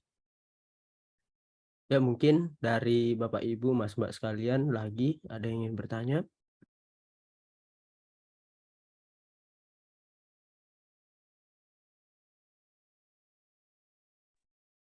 Mungkin udah cukup ya Mas. Ini kita udah 1 jam 40 menit nih Mas.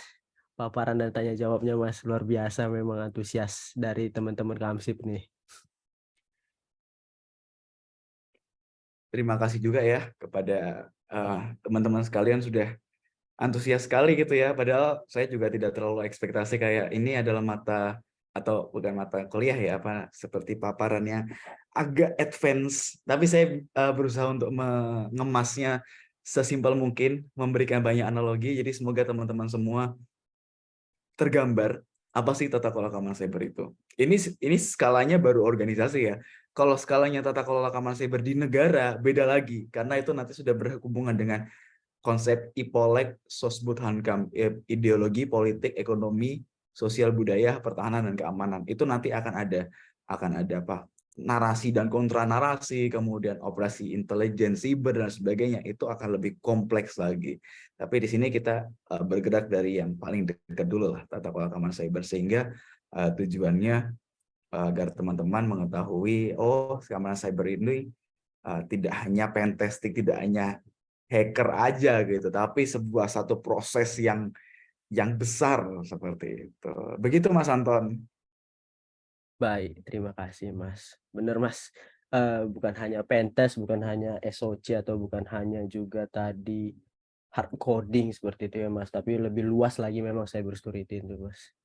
Dan memang di bagian Kamar Kamsip juga ingin memberikan informasi, penyebaran informasi ataupun edukasi tentang hal itu. Jadi kita bukan hanya melulu tentang hacker, bukan hanya tentang pentest gitu, tapi lebih luas lagi. Siap. Izin Mas, mungkin closing statement Mas atau ada kata-kata nih, kutipan quote sebagai penutup Mas acara kita. Ya, aduh, sebenarnya lebih ke penekanan aja sih.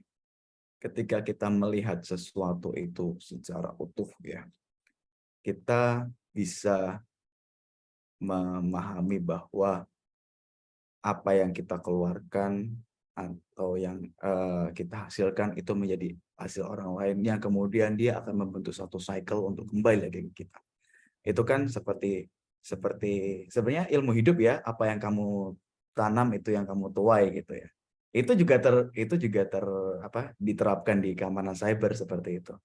Apa yang kamu tanam itulah yang kamu tuai. Kalau hasilnya kita dalam kegiatan masing-masing kegiatan jelek, ya pasti di kegiatan berikutnya juga hasilnya juga tidak akan optimal gitu ya. Dan keamanan cyber itu bukan hanya porsi pakar gitu, jangan gitu. Keamanan cyber itu kita semua, karena sekarang kita hidup itu 50% di dunia nyata, 25% di dunia nyata, 75% di dunia maya gitu ya. Instagram, sosial media, bla bla bla, itu kayaknya kita nggak bisa lepas dari itu. Dan itu kita punya peran dan tanggung jawab masing-masing dalam menjaga ekosistem keamanan cyber di Indonesia dari hal-hal yang tidak diinginkan, karena ketika kita tidak bisa menjaga, itu akan kembali lagi ke kita sendiri. Seperti itu sih Mas, closing statement-nya. Baik, terima kasih Mas. Oke, sebagai penutup, terima kasih Bapak Ibu semua, Mas Mbak, atas partisipasi dan kehadiran yang luar biasa pada webinar kita pada malam hari ini. Sungguh antusiasmenya sangat luar biasa, pertanyaannya juga sangat banyak yang masuk, dan semoga webinar kita kali ini bisa menjadi wawasan lagi, ilmu yang telah didapatkan menjadi pengetahuan yang baru bagi kita semua. Ingat bahwa keamanan siber merupakan hal yang penting dalam dunia teknologi informasi, dan semakin berkembangnya teknologi, semakin penting pula peran tata kelola keamanan siber. Nah, sebelum kita akhiri webinar kali ini, izinkan saya mengingatkan kembali untuk boleh mengisi daftar hadir dan juga tetap mengingatkan untuk menjaga keamanan dan privasi pribadi dalam berinternet, serta selalu meningkatkan awareness kita tentang isu-isu keamanan siber. Dan juga jangan lupa, jika kita sudah cukup memahami tentang awareness kita, jangan lupa diingatkan untuk sekitar kita, mulai dari teman, keluarga, dan juga mungkin di media sosial kita sebarkan untuk pemahaman tentang keamanan siber. Baik, terima kasih kepada narasumber, kepada Mas Hafiz, pada peserta, dan juga seluruh tim Kamsib yang sudah berkontribusi. Oke, demikian Mas. Baik, terima kasih semua. Terima kasih. Sebagai penutup, saya ucapkan terima kasih dan juga mohon maaf apabila terdapat kesalahan selama webinar. Selamat malam. Selamat malam Mas, saya izin live ya. Ya, terima kasih banyak Mas.